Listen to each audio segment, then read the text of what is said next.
আসসালামু আলাইকুম। Technique easy education থেকে স্বাগতম জানাচ্ছি আমি জুয়েল। আজকের পর্বে আমরা অনুশীলনী 6.2 এর 6 নম্বর সমস্যাটা সমাধান করব। প্রথমে প্রশ্নটা একটু ভালো করে খেয়াল করি। এখানে পুত্রের বয়সের সাথে এখানে কম্পেয়ার করা আছে হলো মায়ের বয়সের সাথে, মায়ের বয়সের। আবার এখানে পিতার চেয়ে এখানে মায়ের বয়স 6 বছর এখানে বড়। তাহলে এখানে কমন পয়েন্টটা হচ্ছে মা। কম্পেয়ার যার সাথে করা হয় সেই মানটাই আমরা সবসময় ধরবো। তাহলে প্রথমে আমরা এখানে আসবো পুত্রের বয়স মায়ের বয়সের 1/3। কিন্তু পিতা মায়ের চেয়ে 6 বছরের বেশি, তাহলে এখানেও মায়ের সাথে কম্পেয়ার করা হয়েছে, এখানেও মায়ের সাথে কম্পেয়ার করা হয়েছে। তাহলে মাটাকে আগে আমরা হিসাব করে নেই। ধরে নিচ্ছি আমাদের পিতার বয়স যদি এরকম হয়, আমি এখানে পিতা মাতা দুইটাই ধরতে পারি, সবচেয়ে ভালো হয় হলো মায়ের বয়স ধরে করা, কারণ মা এখানে কমন আছে। কিন্তু আমরা দেখো এই প্রশ্নে যে সমাধানটা করছি, আমাদের বইয়ে যেটা সমাধানটা আছে এখানে, সেখানে পিতার বয়সটাকে ধরে আমরা হিসাবটা করছি। যেহেতু এখানে পিতার বয়সটা ধরে করা আছে, আমি তোমাকে পিতার বয়স দিয়ে দেখাচ্ছি। বাট সবচেয়ে ভালো হয় তুমি চাইলে মাকেও কম্পেয়ার করতে পারো, কারণ মা যেহেতু দুজনের মধ্যে কমন দেওয়া আছে। কিন্তু তার একটা কথা বললাম যে যার সাথে আমাদের কম্পেয়ার করা থাকে সবসময় আমরা সেইটাই ধরার ট্রাই করি। তো দ্বিতীয় ক্ষেত্রে যেটা আমাদের কম্পেয়ার করা আছে, পিতা মায়ের চেয়ে আমাদের 6 বছরে বড়, তাহলে সেখানে ধরি। তো পিতা যদি আমাদের হয় হলো, পিতা যদি আমাদের বয়স, পিতার বয়সটা যদি এক্স হয়, মাতা হবে পিতার চেয়ে 6 বছরের ছোট, তাহলে x-6 বছর। তাহলে একই সাথে আমরা যদি বলি তাহলে এখন পুত্রের বয়সটা কত হবে? পুত্রের বয়সটা হিসাব করা আছে হলো মাতার সাথে কম্পেয়ার করে। সেই হিসাবটা কত? পুত্রের বয়স মায়ের বয়সের 1/3। তাহলে এই বয়সটা হবে, এই মায়ের যে বয়স আছে x-6 এর 1/3 মানে 1/3। তবে তোমরা এভাবে লিখবে না, এটা হলো মিনিংটা যে মাতার বয়সের সাথে তুমি যদি 1/3 গুণ করো তাহলে পুত্রের বয়স পাওয়া যাবে। তুমি সরাসরি লিখবে x-6/3 এইটা। তাহলে এখানে তিনজনের বয়স পাওয়া যাচ্ছে, এটা পিতার বয়স, এটা মাতার বয়স, এটা হলো পুত্রের বয়স। প্রশ্নে এখানে বলা আছে, প্রশ্নে এই তিনজনের বয়সের সামেশনকে একটা ডিজিটের সাথে কম্পেয়ার করা আছে অনূর্ধ্ব 90। অনূর্ধ্ব শব্দটা আমরা সবচেয়ে বেশি দেখো ক্রিকেটে, কিন্তু অনেক সময় আমরা দেখে থাকি অনূর্ধ্ব 19-এর খেলা। অনূর্ধ্ব 19-এর খেলা মানে হলো যে প্লেয়ারটা খেলবে তার বয়স 19 হতে পারে, 18 হতে পারে, 17 হতে পারে, বাট 19কে ক্রস করে চলে যাবে না। 19 বছর একদিন, তাহলে ওই প্লেয়ারটা আর খেলতে পারবে না। মানে 19 সমান হতে পারে, একদম 19 বছর, আজকে ওর 19 বছর পূর্ণ হলো, আজকেও খেলতে পারবে, কিন্তু 19-এর চেয়ে বেশি না। তাহলে এখানে আমাদের বয়স আছে তিনটা। প্রথমে যেটা ধরেছিলাম পিতার বয়স, সেটা হলো এক্স। ধরেছিলাম মাতার বয়স, সেটা হলো x-6। তুমি চাইলে এটাকে ব্র্যাকেট দিয়ে, মাতার বয়সকে ব্র্যাকেট দিয়ে লিখতে পারো। এটা হলো বোঝানোর খাতিরে যে এই পার্টটা আমি এখানে ব্র্যাকেট দিচ্ছি, এই ব্র্যাকেটের কোনো দরকার নাই। এই পার্টটা কার, এটা স্পেসিফিক বোঝাচ্ছে, এটা হলো মাতা, আলাদা আলাদা। তারপর এখানে আমি লিখে দিলাম হলো আর একটা আছে হলো x-6/3। এই যে তিনজনের বয়সের সমষ্টি করলাম, এই সমষ্টিটা অনূর্ধ্ব 90। অনূর্ধ্ব 90 মানে লেস দেন হতে পারে, ইকুয়াল হতে পারে, 90 হবে, এইটা প্রকাশ করছে। তাহলে এই টোটাল কথাটা হলো এইখানে যে প্রশ্নটা আছে তার একটা ম্যাথমেটিক্যাল এক্সপ্রেশন।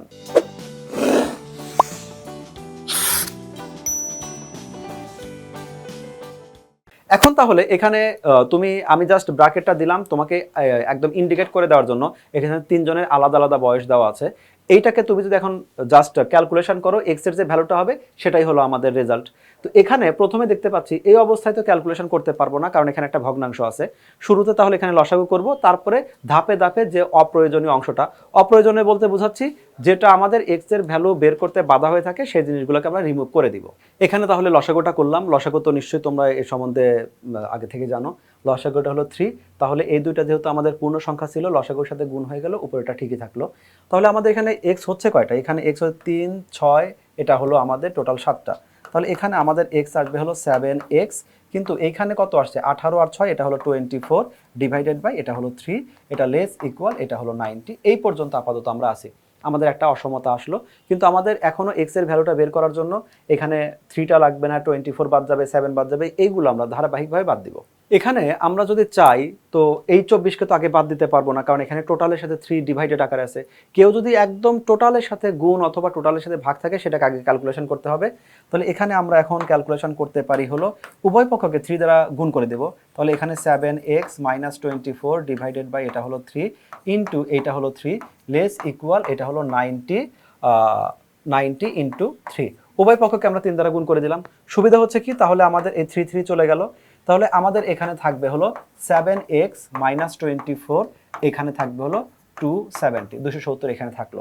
এক্স এর ভ্যালু এতটুকু পর্যন্ত আসছে এখন পর্যন্ত। তাহলে আমার এখানে সমস্যা হচ্ছে 24 আর 7 এই দুটাকে বাদ দিতে হবে। এই 7 গুণ আকার আছে, সেটা টোটালের সাথে গুণ আকারে নাই, তাহলে এটাকে স্টপ, আগে প্লাস মাইনাস যেটা আছে সেটাকে রিমুভ করতে হবে। তাহলে এখানে আমরা লিখতে পারি হলো 7x টা আমাদের থাকলো। আমাদের টার্গেট হলো এই 24কে বাদ দেওয়া।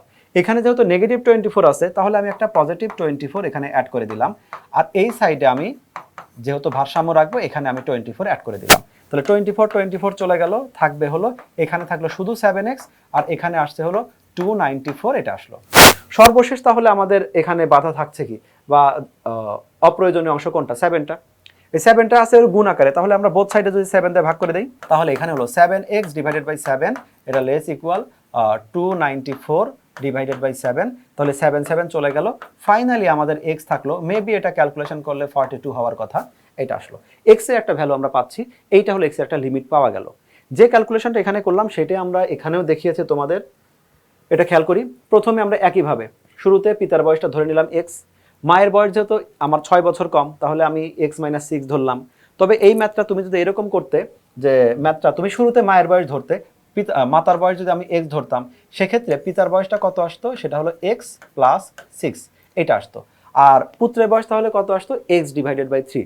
দুইটার ক্যালকুলেশন একদম শেষ পর্যন্ত রেজাল্ট একই আসবে, তুমি যেটাতে কমফোর্ট ফিল করো সেটাই করবে। তাহলে পুত্রের বয়সটা এখানে আমরা নোটে যেভাবে দেখিয়েছি সেভাবেই x - 6 ডিভাইডেড বাই 3।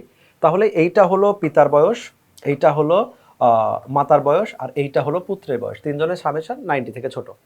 তাহলে সেই ধারাবাহিকভাবে যেভাবে আমরা করেছি, প্রথমে যোগ করলাম, লসাগু করেছি, একই রেজাল্ট, ওইখানে যেটা এসেছিল সেই 42 এটা আসছে। তাহলে পিতার বয়স লেস ইকুয়াল এটা হলো 42। এখানে পিতার বয়স যেহেতু আসছে, এখানে জিরোর সাথে কম্পেয়ার করার দরকার নাই, শুধু এইটুকু রেখে দিলেই পারো, কারণ জিরো নিয়ে এখানে আলোচনাই হবে না। পিতা যদি 0 বা 0 কাছাকাছি হয় তাহলে মাতা বা পুত্রের বয়সের এখানে কোনো আলোচনাই হয় না।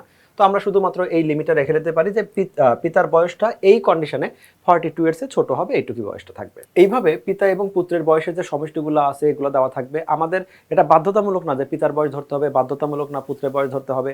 আমরা খেয়াল করব সেই ভ্যালুটা ধরার জন্য যেটার জন্য ইকুয়েশনগুলো অপেক্ষাকৃত ইজি হয়। তো আশা করি বুঝতে পেরেছো, আর আমাদের সাথে থাকার জন্য ধন্যবাদ। পরবর্তী পর্বগুলোতে তোমাদেরকে আগাম স্বাগতম জানাচ্ছি। আল্লাহ হাফেজ।